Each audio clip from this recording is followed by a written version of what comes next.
3, 2, 1, go. Come on. Come on, baby. I have always wanted to own this vise. A lot of you guys know I'm trying to make the world's best bench vise, the Fireball 614. And I'm always looking for inspiration from old vices to make the new vise even better. This is the legendary Reed 208. I've always wanted this as long as I've been a welder fabricator. This has been on my wish list and I finally own it. Most of you guys probably have never seen a Reed 208 vise before, and that's for good reason. For one, they've become highly collectible and their price has gone through the roof, ranging between $2,000 to $3,000. So people are hoarding them like crazy. What's interesting though, when I got this vise, this handle has a bend in it. Obviously they're not big enough because somebody's already bending the handle. It got me thinking, what kind of forces were involved in these jaws that would require a handle this big to actually bend at the end? So I would like to recreate the scenario of this bar bending and see what happens inside the jaws with this load meter. First of all, this handle is heavy and I'd like to know how much it weighs. So let's weigh it. I think we should put this scale right here. All right, what does it weigh here? This will get us close. So it's coming in just under 6 pounds. Why does that matter? Can you imagine 6 pounds falling and getting your fingers pinched in between this 2-inch round ball and this meatball here? Even if you use a vise every day, it's pretty inevitable that you're gonna end up pinching yourself with a handle like this. I've been pinched before on these old vices with these big, huge handles to where it split my skin open. So I thought we'd do a fun experiment because this is the largest handle I have ever seen on a vise before. I say we put a couple of hot dogs in here and see what kind of damage it does. 1 wiener, 2 wiener. All for science. That ought to hold it. Let's drop this handle and see what happens. This is making me hungry. Okay, 3, 2, 1, go.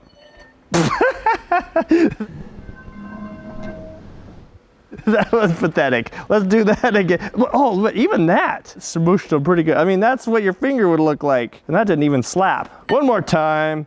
3, 2, 1. Oof. Man, regardless, that's what the inside of my finger looked like. With 6 pounds slamming on it. Yeah, that's what was left on the bottom side of that big, huge handle. Me personally, I'm not a fan of big handles. All right, well, that was a fun experiment, but now to the real deal. Let's bend the handle and see what forces were in the jaw. At the time, this one got bent. Another reason I dislike long handles is that you're always trying to position yourself out of the way of the handle. Like right now, I'm trying to hold this in the jaws and I want to tighten it.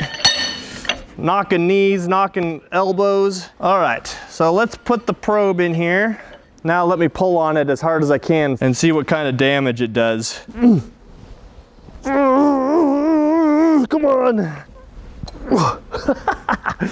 19,000 pounds with a 22-inch long handle. So I want to bend the opposite side of the handle because this side's already bent. A vise this big is going to require a cheater bar of appropriate sizes. Introducing my little friend. This thing's huge. This requires an inside diameter of over 2 inches to fit over that ball on the end. 35,000, did I bend it yet? Okay, I guess I gotta stand on the table.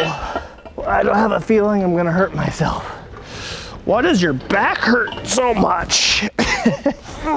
There's always grunting going on when we're breaking vices around here.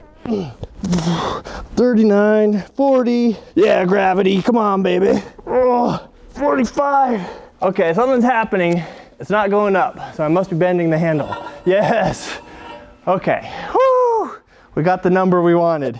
Golly, that was hard. 45,000 pounds. This handle bends at. That is impressive. Boy, they really make you work for that. That is what the last owner of this vise wanted to have 47,000 pounds to do something between those jaws. I wonder what that was. That'd be an interesting job site to visit, seeing what those guys needed to do that needed that much clamping force. And to put that into perspective, this little 614, 6-inch jaw vise, I've seen people do close to 35,000 pounds with no cheater bar and a handle this big. This is truly a remarkable piece of engineering. You don't need a cheater bar that big or a handle this big to get those high numbers, but that is amazing stuff. Now I got the job of straightening this handle back out. Whew. So I got the vise loosened up. Not good news. It is pretty gritty. It feels like the screw is bent, and it gets loose and gets tight. Gets loose, gets tight. Looks like we have a restoration project on our hands. So I'm a little disappointed. This handle is supposed to protect this big vise, and this handle, in my opinion, is too big of a diameter. So we destroyed something inside here. So I think we should take it apart and see what's wrong. Golly, it's like almost wants to hit you in the chin. All right, there's our screw. So now let's see how bad I bent it. Put it on a nice flat surface here. Definitely bowed it. You can see a lot of daylight underneath. And this is one of the reasons why I don't like that type of nut that's inside of there, because it puts weird loads on the screw. This is the same reason the Morgan screw broke in the previous test. It's because of that binding action that nut has on this. Okay, I lied. I thought it was 100 thousandths, not quite. About a 16th of an inch, 50 thousandths or so of arc. So I think I can straighten that back out, get it back in use. So what I'd like to do is see if the 614 can match that clamping force without damaging itself. The 614 is a much smaller vise, so it's going to be punching up a weight class. Well, the reed is much bigger in size. Look how big the sidewalls here. We're like 1.5 inches, 1 5/8 thick with an overall width of like 6.5. And then we come over here to the little 614 and we're only like 5 inches wide. The slide is bigger at 3 3/8. The screw is bigger, approximately 1.5 inches. The handle's bigger in every way, but this is a seriously big vise. So can the little 6-inch hardtail with its little small fast moving handle produce the same amount of force as the 208 without damaging itself? I think we should try it. In the name of science, let's try the 614 handle, and let me sacrifice my fingers. 3, 2, 1, go. Ow, that still hurts, but definitely much safer than the reed handle. Let's break something. Let's crank this baby up, see how high I get just with my handle. Okay, I'm already at 22,000, the short little handle. So already exceeded the 208 with this short handle. All right, let's crank it up. So I wanna have a disclaimer here. No one should be using a cheater bar on a vise. Because this is an experiment, we're gonna use it. Definitely hard. So the handle is starting to bend, starting to protect the vise here. Okay, the handle's bending. It's exactly what we want to happen, but I want to get to 50 just because. 47, 48, 49, 50. It holds pretty steady there too. Now let's release it. Oh man, that's so easy. Now what we should see here is the vise operate normally. Ah, yes. So smooth still. Works just like it should.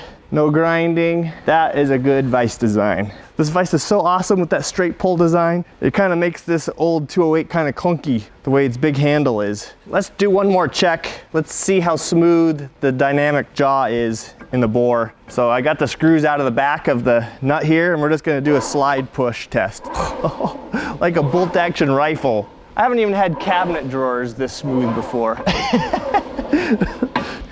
That's so satisfying. It's heavy, that's 150 pounds almost. Let's check the squareness of the jaws after that 50,000. Nothing moved, nothing's out of place. Looks great. Let's push the legendary Reed 208 slide in and see how smooth it is. Okay, not terrible. Oh, a little sticky back there at the end. Overall, I think the slide survived. Pretty good, besides the screw being bent. Well, that ended in success. This 614 is so awesome, even though I love this 208. So thank you guys for watching. Hopefully you guys learned something like I do on all these experiments, and I'll see you guys on the next one.